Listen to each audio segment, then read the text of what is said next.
तो हेलो, तो अभी आज हम लोग अपना टैली के अंदर एक प्रोजेक्ट करेंगे। ठीक है ना, ये पेरोल के ऊपर डिपेंडेंट होगा। इसमें हम लोग ये देखेंगे कि पेरोल को कैसे मेंटेन किया जाता है टैली के अंदर। तो इसके लिए हमेशा एक चीज ध्यान रखिएगा। पहले मैं आपको एक एक्टिविटी दिखाता हूँ। इसके अंदर कुछ डॉक्यूमेंट है। इसको बोलते हैं जिप फाइल। जिप फाइल का मतलब एक ऐसा बैग जिसके अंदर बहुत सारी चीजें हो सकती है। किताबें हो सकती हैं, कॉपी हो सकती हैं, ठीक है ना। बैग भी हो सकता है, छोटा बैग भी हो सकता है, बहुत सारी चीजें हो सकती हैं।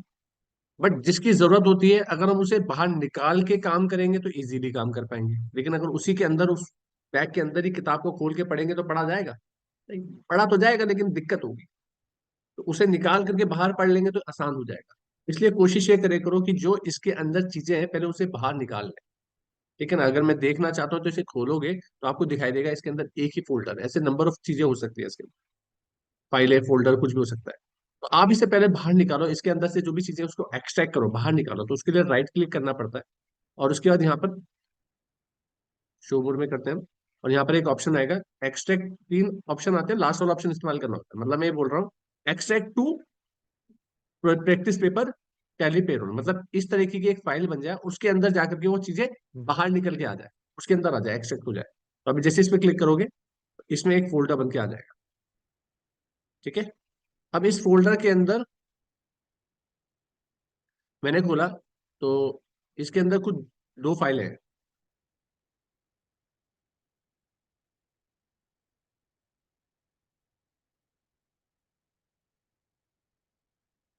ठीक है, दो फाइलें हैं। लेकिन हम लोग कर रहे थे, हम लोग चाह रहे थे, मैं एक आपको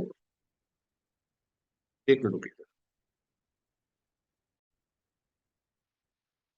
तो हम लोग जो करने वाले हैं वो ये वाला पार्ट करने वाले हैं। ठीक है, वो तो एक क्वेश्चन पेपर था। हम लोग पहले पेरोल का पूरा एक्सरसाइज करते हैं। ठीक है ना। इसमें क्या है, देखो असाइनमेंट्स 4.1, इस 4.1 को खोलते हैं। तो इसमें क्या है, हम लोग को सारी चीजें डिटेल है कि हमारे पास जो है ये, कि ये सारी डिटेल है हमारे पास।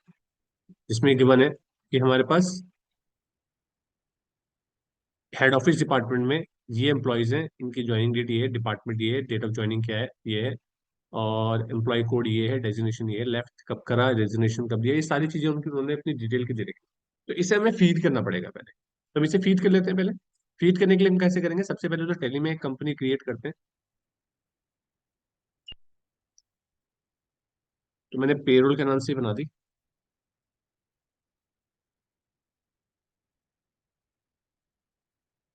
ठीक है, और इसमें पेरोल फीचर इनेबल करना पड़ेगा। ठीक है, अभी जीएसटी जरूरत है, मैं जीएसटी नो कर दिया और इसे यस करा। तो ये यहाँ पर अगर आपके पास डिटेल है, अपनी डिटेल एम्प्लॉयर डिटेल है तो आप डाल दो, नहीं तो फिर सेव कर दो। P F S I. यहाँ पर हम पहुंचेंगे तो हम यहाँ पे क्या करेंगे, सबसे पहले क्रिएट में जाएंगे और यहाँ पर बनाएंगे क्या, ग्रुप। ठीक है, कैटेगरी बनाएंगे शो मोड में जाकर के, employee category that is head office. इसके बाद इसमें इसे यस कर देंगे। देन उसके बाद हम बनाएंगे डिपार्टमेंट्स हमारे एम्प्लॉय ग्रुप्स में। डिपार्टमेंट कौन कौन से हैं, अकाउंट, सीआरएम और सेल्स एंड मार्केटिंग। ठीक है ना। तो हमने पहले एक कैटेगरी ली, हेड ऑफिस डिपार्टमेंट के अंदर बना रहे हैं हम लोग। ठीक है, अकाउंट्स। ठीक है, सीआरएम,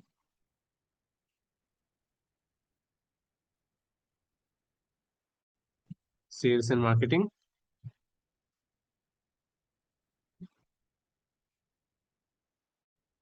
एंड आरएमडी।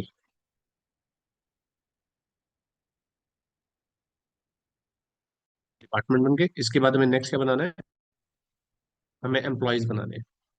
ठीक है, एम्प्लॉयज बनाते हुए हम लोग क्या करेंगे, हेड ऑफिस। क्या अब इसमें एम्प्लॉयज कौन सा है, अरूप कंदू, कुंदू। ठीक है,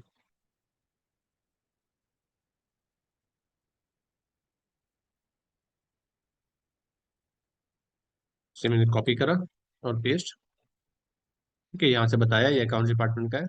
ज्वाइनिंग डेट क्या है इसकी।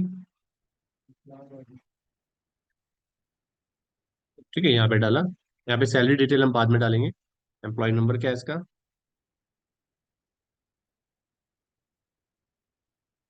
कॉपी करा पेस्ट करा। डेजिग्नेशन क्या है, manager.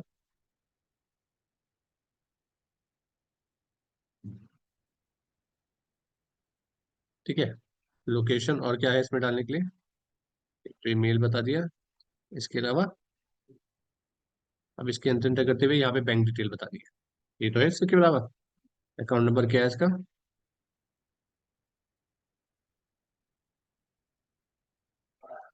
Copy, paste, IFSC code, copy, paste, bank name, wealthy bank, copy, paste, branch, branch रहने दो चाहे, हमने इसे चेक बोला, चेक के थ्रू पेमेंट करेंगे हम इसकी, अकाउंट पे ही। बस। इसका पीएफ नंबर क्या होगा वो हमने डालना है। पीएफ नंबर यहाँ पे भी डल जाता है, यूएन नंबर।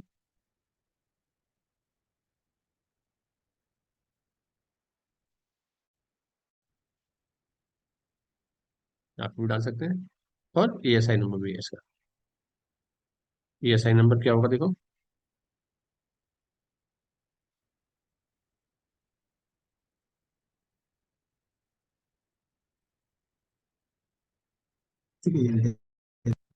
ये हमने क्या करा, एक एम्प्लॉय क्रिएट कर लिया। इसी तरीके से हम नंबर ऑफ एम्प्लॉयज क्रिएट कर लेंगे। दूसरा भी क्रिएट कर लेता हूँ जिससे।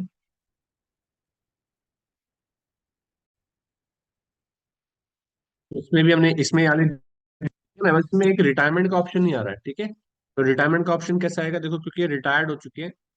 कब वो ये रिटायर्ड है? 2/6/19 में। तो इसका हम बना लेते हैं, इसका रिटायरमेंट डेटा लेंगे, कंट्रोल लेकर के पहले एक्सेप्ट करा जाएंगे। ऑल्टर में जाते हैं। ऑल्टर में जाके एम्प्लॉय में जाएंगे और डीलर डाटा इस पर क्लिक करेंगे और यहाँ पर हमारे रिटायरमेंट डेट आ जाएगा, रेजिग्नेशन डेट। तो वो डेट डाल देंगे यहाँ पर, क्योंकि 2/6/19 ठीक है। या डाल करके और एक्सेप्ट करा देंगे। Permanent retirement. हाँ, हमने परमानेंट डिसेबल इसमें रिटायरमेंट ही लिख देते हैं बस। एक्सेप्ट करा दिया। ठीक है। तो ये हमारा क्या हुआ, इस तरीके से हमारा दूसरी भी एम्प्लॉय बन गया। फिर से बनाते हैं, तीसरा बनाते हैं हम लोग। वो है हमारा रिब्बा गुप्ता।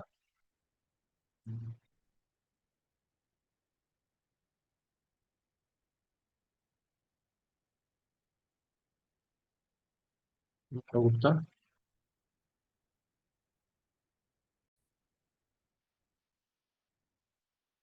बन गया, ठीक है। इसे तीसरे को भी बना दिया मैंने। अब इसके बाद नेक्स्ट। नेक्स्ट हमारा कौन है? लास्ट बचा है नहीं अभी, गुरदास।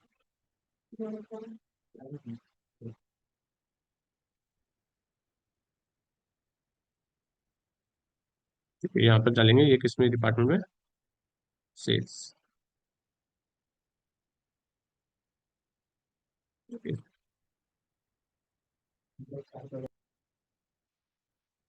ये सारे एम्प्लॉयज क्रिएट कर लिए, ठीक है। पांचों के पांचों एम्प्लॉयज क्रिएट कर लिए। अब मेरा नेक्स्ट स्टेप है दिस। ठीक है, यूनिट्स क्रिएट करना, जो hours, minutes, month and days. Units कहाँ से बनेंगे? यहाँ से बनेंगे। तो आवर्स बनाया हमने दिस, ठीक है। आवर्स लिखा और यहाँ पर days, उसके बाद मिनट्स, ठीक है। यहाँ पे लिखा 2 और उसके बाद यहाँ पे भी दे दिया आवर्स ऑफ 60। ठीक है। ऐसे ही हम लोगों ने एक और बनाया, क्या? मंथ। मंथ,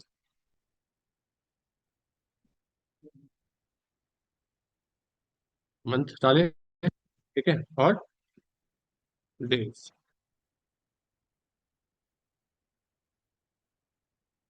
डेज,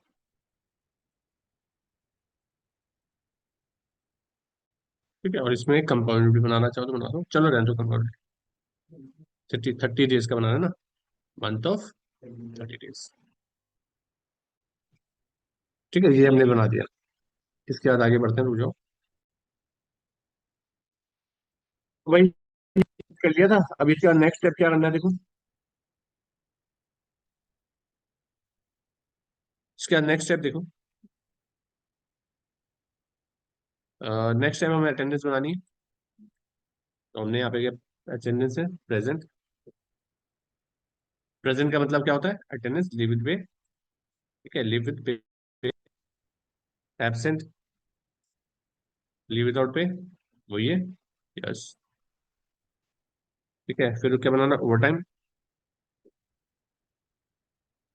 ठीक है, प्रोडक्शन, और उसमें भी आवर्स ऑफ 60 मिनट्स। ठीक है, इंसेंटिव, ठीक है, जो कि हमारा है नहीं, लीव्स है, अच्छा।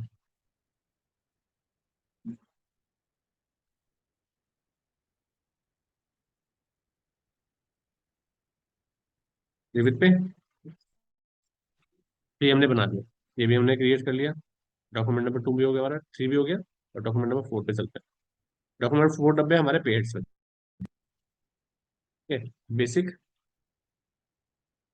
हमारा क्या है, अर्निंग, अर्निंग टू एम्प्लॉइज हमारे लिए क्या है, इनडायरेक्ट एक्सपेंसेस। ठीक है, बेसिक सैलरी किसके ऊपर लग रही है, on attendance, on attendance basis पे। ये तो बोल रहा हूँ कि भाई ये जो बेसिक है वो इंडायरेक्ट एक्सपेंसेस है, नेट सैलरी पे असर पड़ेगा, बेसिक लिखा हुआ है पे स्लिप में, ग्रेचुटी पे असर पड़ेगा, यस। तो ग्रेचुटी को भी यस कर देते हैं यहाँ पर, ये इस ऑप्शन को भी। सारा चीज तो बता ही रहे, ऑन अटेंडेंस बेसिस तो अटेंडेंस बेसिस बता दिया, मंथ, ठीक है ना, अटेंडेंस बेसिस प्रेजेंट, और मंथ वाइज सैलरी बनेगी। ठीक है, नॉर्मल राउंडिंग 1। उसके बाद कौन सा बनेगा, हाउस रेंट अलाउंस। तो ये मैं यहाँ से कॉपी कर लेता हूँ,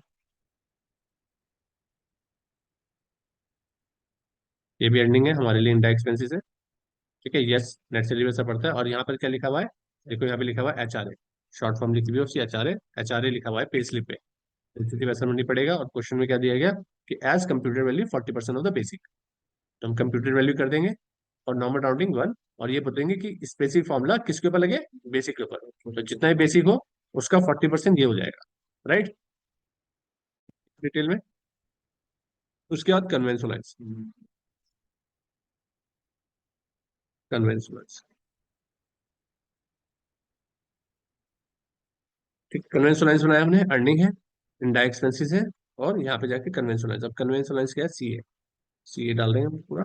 और ये किसके बेस पे कटेगा, ये फ्लैट रेट, ठीक है, मंथ बेस पे, नॉन नॉर्मल राउंडिंग 1। ठीक है, उसके बाद क्या, ओवर टाइम, ओवर टाइम बना लेते हैं। ओवर टाइम अर्निंग है, इनडायरेक्ट एक्सपेंसेस है। ठीक है, अब यहाँ पे क्या चाहिए, OT, OT लिखा है, किसके बेसिस है, ऑन प्रोडक्शन साइड से। तो ये प्रोडक्शन ही है, प्रोडक्शन के बेसिस पे ही हो रहा है। ठीक है, प्रोडक्शन लिया, ओवर टाइम लिया, यूनिट जो बनाई थी हमने। उसके बाद एक लास्ट बनाया हमने, इंसेंटिव, अर्निंग है, इनडायरेक्ट एक्सपेंसेस है। ठीक है, इंसेंटिव का लिखा हुआ है, ये है लिखा है शॉर्ट फॉर्म, तो जो शॉर्ट फॉर्म लिखी हुई है वही हम लिख देते हैं।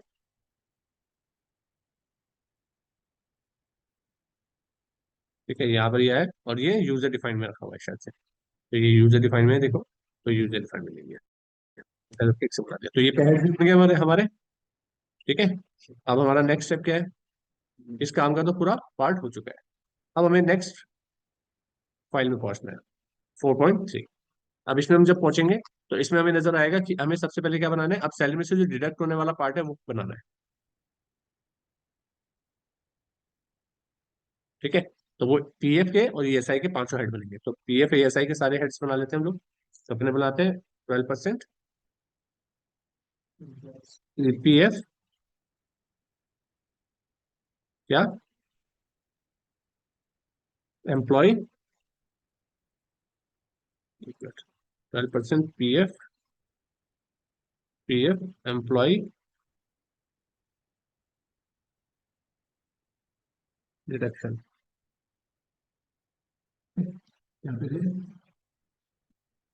ये क्या है, एम्प्लॉय स्टैच्यू डिडक्शन, कहाँ चलेगा, PF अकाउंट नंबर में।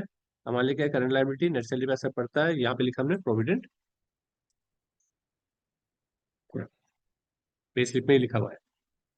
ठीक है, नॉर्मल राउंडिंग 1। यहाँ पर किस पे फॉर्मूला लगता है, स्पेशल फॉर्मूला, बेसिक का, 15,000 तक किसी की बेसिक है तो लगे परसेंटेज 12%, और 15,000 से ऊपर है तो वैल्यू कटे 1,800 रुपये मैक्स। सारी रूलिंग वैसे यहाँ पे भी गिवन है, और वैसे ही आपको भी याद रखनी पड़ेगी, सारी रूलिंग यहाँ पे गिवन है। ठीक है, उसके बाद फिर हमारा बनेगा 8.33% EPS, एम्प्लॉयर कॉन्ट्रीब्यूशन, @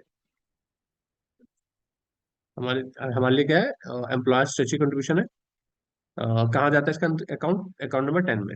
हमारे लिए क्या है? Direct expenses. नेट सैलरी पैसा नहीं पड़ता इसका, क्योंकि बाहर से बाहर कंट्रीब्यूट होती है। स्पेसिफिक फॉर्मूला लग जाए बेसिक के ऊपर। ठीक है, बेसिक का 15,000 तक अगर बेसिक है तो परसेंटेज कटे कितना? 8.33। और अगर 15,000 से ऊपर है तो 1249.5, मतलब जो भी 15,000 का 8.33% होता है, जो कि 1249 आएगा, इसमें कंट्रीब्यूट होगा। इसके बाद आता है 3.67%। एपीएफ, एम्प्लॉयर कंट्रीब्यूशन, क्योंकि वो कंट्रीब्यूट कर रहा है अपनी जेब से, उसकी सैलरी में से डिडक्ट नहीं हो रहा है कंट्रीब्यूशन। ठीक है, यहाँ जाएगा, हमारे लिए कहाँ जाएगा? पीएफ अकाउंट नंबर में। इंडायरेक्ट एक्सपेंसेस है हमारे लिए, इसका भी ऐसा कोई असर नहीं पड़ता। एम्प्लॉय की सैलरी में कोई असर नहीं पड़ता, एम्प्लॉयर के पार्ट का। इस पे गए, और इसका मैं सिंपल तरीका दे रहा हूँ, 12% में से सब्ट्रैक्ट कर दो 8.3%, एग्जैक्ट वैल्यू आ जाएगी। जो वैल्यू आएगी उसका पूरा 100% ये वैल्यू आ जाएगी।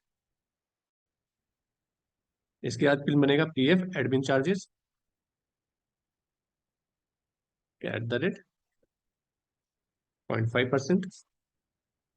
अदर चार्जेस में चले जाएंगे। एडमिन चार्जेस में करंट लाइबिलिटीज है, next. ESI, sorry, APS, EDLI, EDLI contribution, सारी चीजें बनानी पड़ेगी। अगर आपका एक बार पीएफ की बात आ गई है तो सभी चीजें बनेगी। @ 0.5%। Employ other charges, EDLI contribution, current liability, ये हमारा। इसके बाद ईएसआई के बनेंगे। ईएसआई कितना होता है? 0.75%। ESI employee deduction, employee deduction, ये कहाँ डलेगा? हाँ, हमने गलत डाल दिया ना, यही तो था। एम्प्लॉय स्टेट इंश्योरेंस, इसमें चल जाएगा करंट लाइबिलिटी, एंड पड़ेगा। और यहाँ पर क्या चाहते हैं हम? क्या लिखा हुआ है? ईएसआई। नेक्स्ट है उस पर नॉर्मल अर्निंग 1। ठीक है ना, करंट अर्निंग पे करता है 0.75%।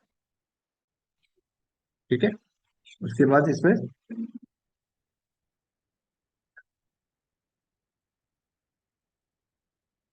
ठीक है, इसके बाद यहाँ पे क्या बनेगा? 3.25%। एम्प्लॉयर ईएसआई कॉन्ट्रीब्यूशन,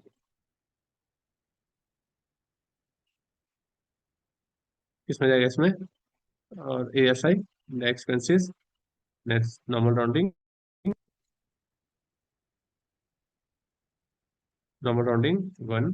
और यहाँ पे जाएगा करंट अर्निंग। ठीक है, 3.25%। ठीक है, तो ये हमारा क्या हुआ? एएसआई ये वाले के हेड्स बन गए।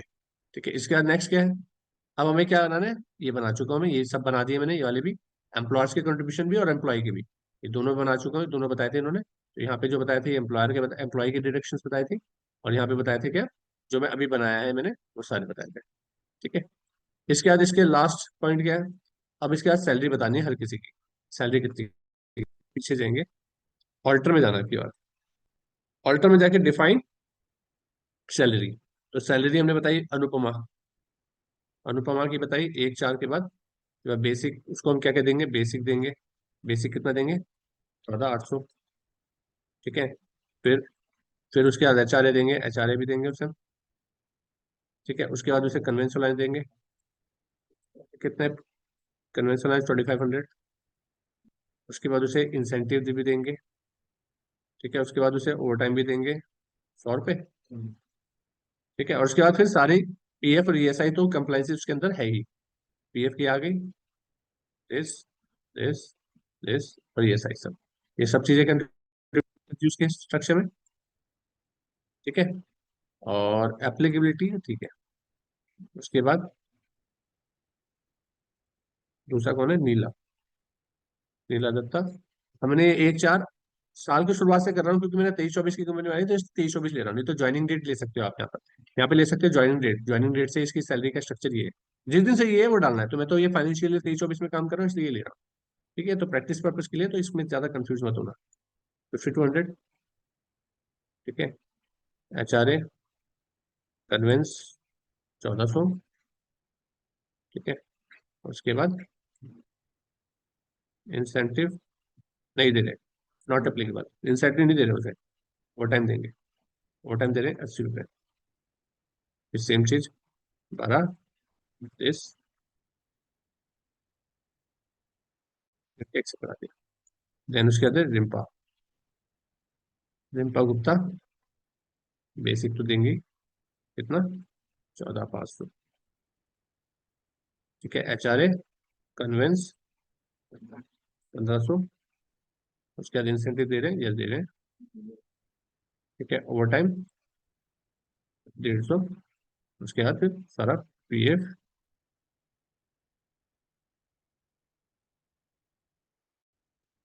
ठीक है। उसके बाद है हमारा गौरव दास। 1,400 के बाद दे हमसे 3900। कुछ गलत कर दूं तो बता देना। ठीक है। HRA फिर कन्वेंस अलायंस, कन्वेंस अलायंस हम दे रहे हैं उसे 1950।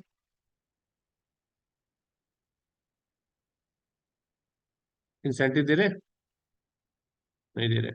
Over time 200। उसके बाद फिर सारी PF PSI। इसके बाद कौन बना, कोयल। कोयल बने बचे हैं बेसिक 4600। और कन्वेंस, सॉरी HRA पहले, फिर कन्वेंस 2000। इंसेंटिव दे रहे, ओवर टाइम देंगे फिर 120। ठीक है। और PF।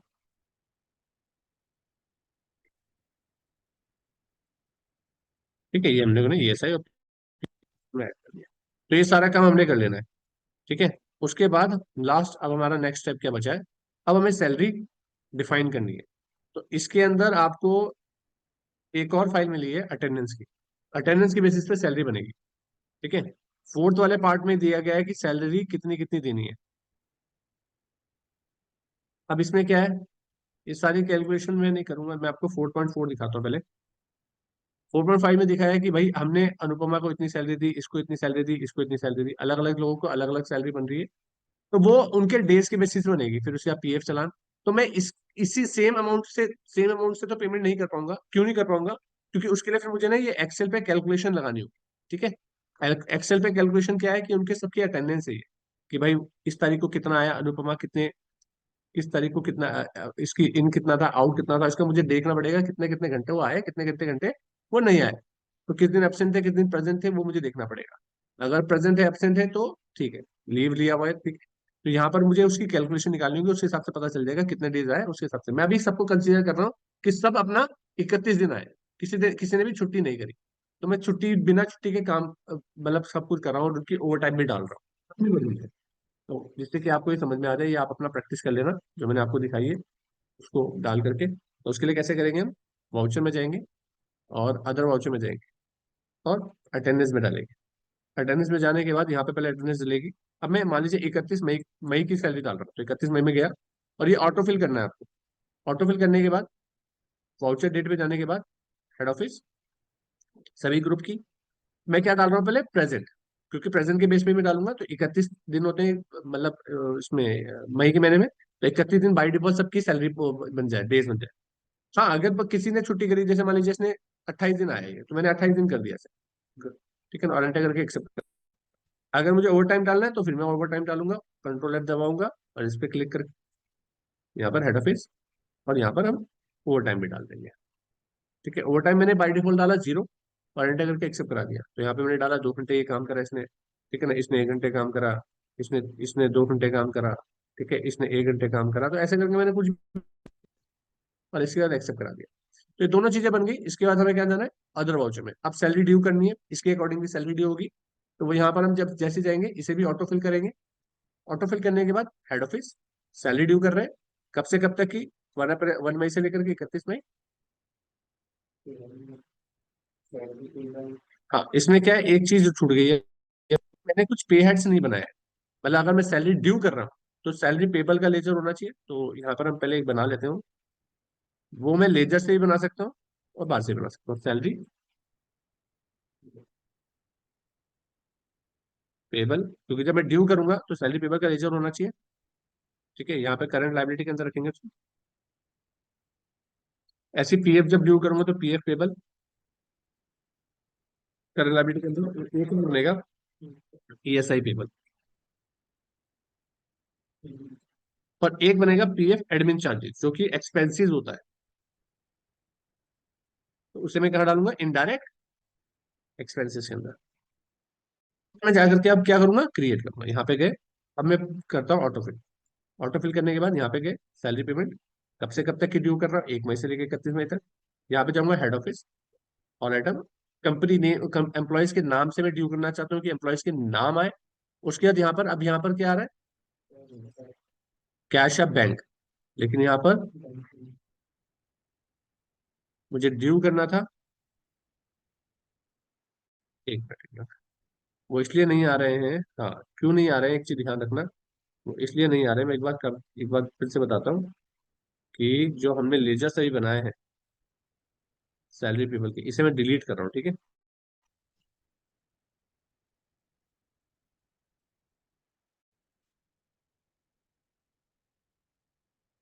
पी ए पेबल, एक बार मैं डिलीट करके इसे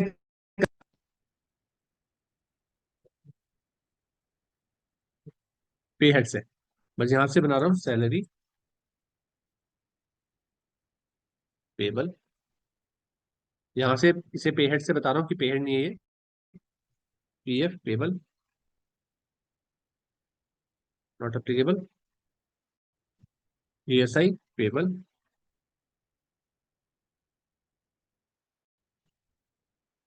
यहाँ से बनाने के बाद अब मैं करता हूँ एक बार ड्यू, कंट्रोल एफ, सैलरी कब से कब तक, हेड ऑफिस। तो यहाँ पे देखो वो आ गए। तो इसका मतलब है अगर हम पे हेड्स के पार्ट से बनाएंगे तभी वो यहाँ पे दिखेंगे पेबल वाले हेड्स। ठीक है, तो सैलरी पेबल यहाँ से ले लेंगे, तो ये सैलरी ड्यू होगी सभी की। भाई बेसिक इसका इतना बन गया, एचआर इतना बन गया, कन्वेंशन इतना बन गया, ओवर टाइम इतना बन गया, राइट। ठीक है ना।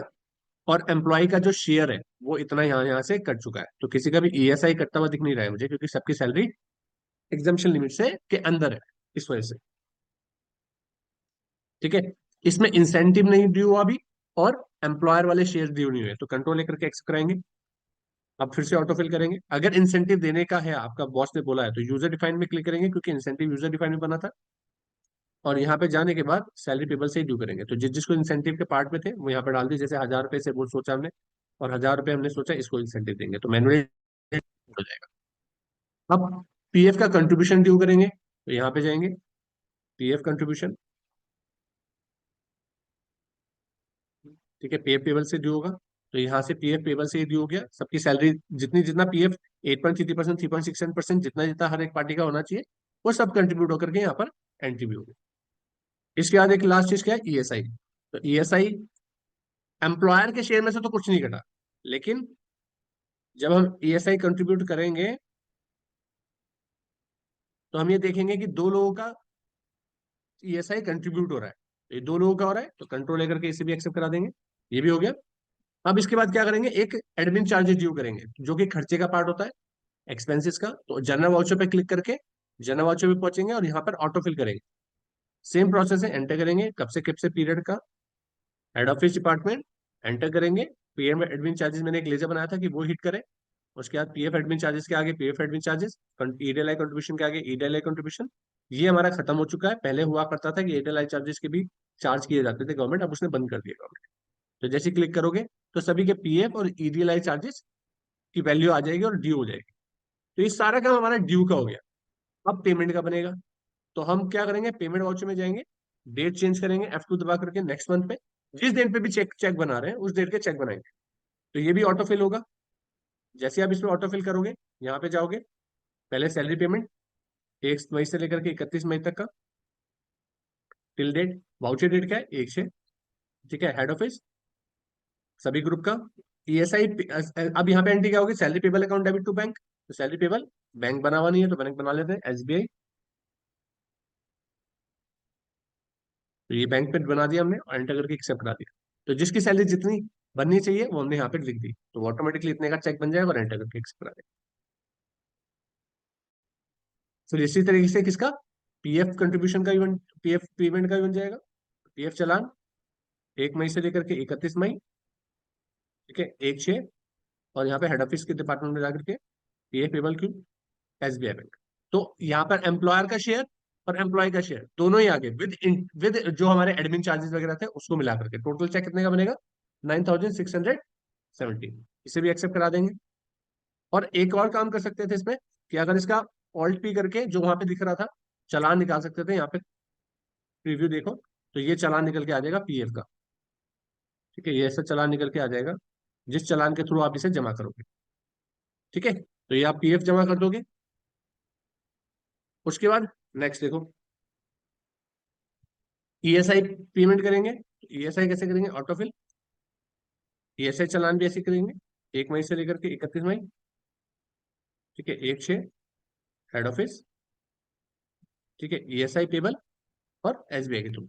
तो ये सिर्फ कंट्रीब्यूशन सिर्फ एम्प्लॉयर की जेब से जा रहा है, एम्प्लॉय की सैलरी का जो लिमिट है उसमें नहीं आ रहा है एग्जाम्पशन लिमिट में, तो इसलिए उसका नहीं कंट्रीब्यूट हो रहा है। तो कंट्रोल लेकर के एक्सेप्ट करा देंगे।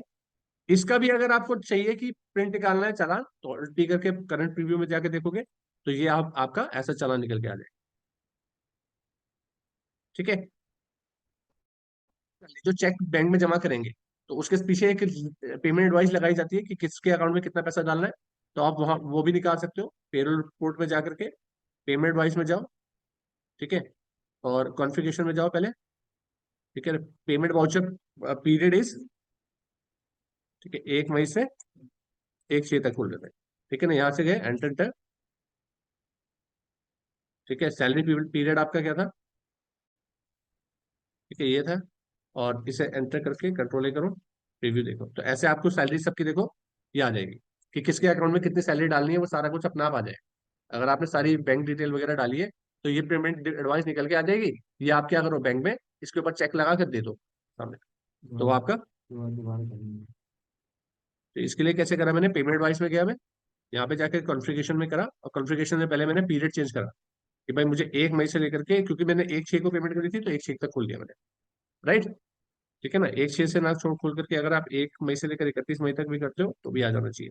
ठीक है ना, यहाँ पे करके कंट्रोल ए करा और प्रीव्यू देखा, तो यहाँ नहीं आया। तो जिस दिन पेमेंट की डेट है उस डेट को लेना है, जिस दिन पेमेंट की डेट है, क्योंकि वो पेमेंट वाली डेट से बनाएगा। तो हमें क्या करना होगा, कॉन्फ़िगर करके 1 मई से लेकर के 1/6, या 1/6 टू 1/6 भी ले सकते हो, तो कंट्रोल लेकर के प्रीव्यू देखोगे तो अब आपका आ जाएगा। ठीक है, पे स्लिप निकाल के देनी है तो पे स्लिप यहाँ से निकाल के दे दो किसी भी एम्प्लॉय की। ठीक है, ऑल एम्प्लॉयज खोला, पीरियड खोला, इसमें मई की सैलरी है तो मई डाला, और यहाँ पे सबकी सैलरी आ गई। तो जिसकी भी सैलरी का स्लिप निकालना है वो यहाँ पे निकालो, ऑल्ट पी दबाओ।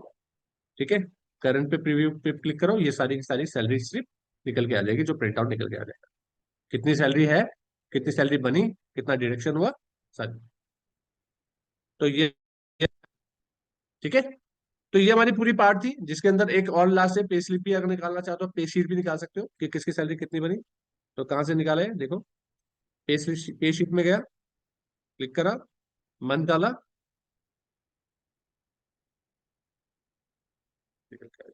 ठीक है, इसका भी प्रिंट आउट निकाल सकते हो, कितनी किस डिपार्टमेंट के किस लोगों की कितनी basic TCA, conventional HRA, invention incentive वगैरह सब कुछ बना, उसके बाद डिडक्शन माइनस करके खत्म। तो ये हमारा पूरा पार्ट था, ठीक है, पेरोल का। इसको देखो, ऐसे करो। Thank you so